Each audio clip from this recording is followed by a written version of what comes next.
ആ നടൻ പൊന്നുപോലെ വളർത്തിയ മകളെ മാധവിന് കെട്ടിച്ചു കൊടുക്കുന്നെന്ന് കേട്ടു. അവരോട് പറയാനുള്ളത് ഇത്രമാത്രം. സുരേഷ് ഗോപിയുടെ മകൻ മാധവ് സുരേഷ് നടു റോഡിൽ കോൺഗ്രസ് നേതാവുമായി തർക്കിച്ചത് കഴിഞ്ഞ ദിവസം വലിയ വാർത്തയായിരുന്നു. മാധവിനെ കസ്റ്റഡിയിലെടുത്ത് പിന്നെ വിട്ടയക്കുകയായിരുന്നു. സംഭവത്തിൽ സംവിധായകൻ ശാന്തിവിള ദിനേശ് പങ്കുവച്ച അഭിപ്രായമാണ് ഇപ്പോൾ ശ്രദ്ധ നേടുന്നത്. മാധവ് സുരേഷിനെ ശാന്തിവിള ദിനേശ് രൂക്ഷമായി വിമർശിക്കുന്നു. തന്റെ യൂട്യൂബ് ചാനലിൽ സംസാരിക്കുകയായിരുന്നു ഇദ്ദേഹം. വാർത്തകളിലൊന്നും വരാത്ത മകനായിരുന്നു ഈ രണ്ടാമത്തെ സന്താനം. സഹോദരിയുടെ വിവാഹത്തിന് ക്ഷണിക്കാതെ വന്നവർ സദ്യയുണ്ടാൻ വിവരമറിയുമെന്നും അച്ഛനെ തെറി പറയുന്നവർ ആരായാലും അവന്റെ വീട്ടിൽ കയറി അടിക്കുമെന്നൊക്കെ മൂത്ത സന്താനം പറഞ്ഞു. അങ്ങനെ പറഞ്ഞ് ആളായപ്പോഴും ഇളയവൻ ചിത്രത്തിൽ വന്നില്ല. പാവത്താനാണെന്നാണ് എനിക്ക് കണ്ടപ്പോൾ തോന്നിയത്.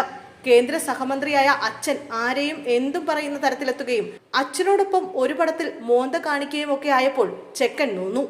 മലയാളത്തിലെ ഒരു പ്രശസ്തനായ നടന്റെ പൊന്നുപോലെ വളർത്തിയ മകളെ ഈ പയ്യന് കെട്ടിച്ചു കൊടുക്കാൻ പോകുന്നുവെന്ന വാർത്ത ഇടയ്ക്കെവിടെയോ കേട്ടു. എനിക്ക് ആ നടനോട് പറയാനുള്ളത്, നിങ്ങൾ ഈ ലാളിച്ചു വളർത്തിയ കുട്ടിയെ ഇങ്ങനെയുള്ളവന്മാർക്ക് കെട്ടിച്ചു കൊടുക്കാതെ ആ ഗാന്ധി ഭവനിൽ കൊണ്ടാക്കാനേ ഞാൻ പറയൂ.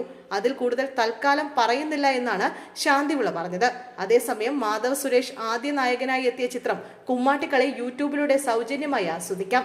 നടൻ ജീവയുടെ അച്ഛൻ RB ചൗധരിയുടെ ഉടമസ്ഥതയിലുള്ള സൂപ്പർ ഗുഡ് ഫിലിംസിന്റെ യൂട്യൂബ് ചാനലിലൂടെയാണ് ചിത്രം പുറത്തിറക്കിയത്.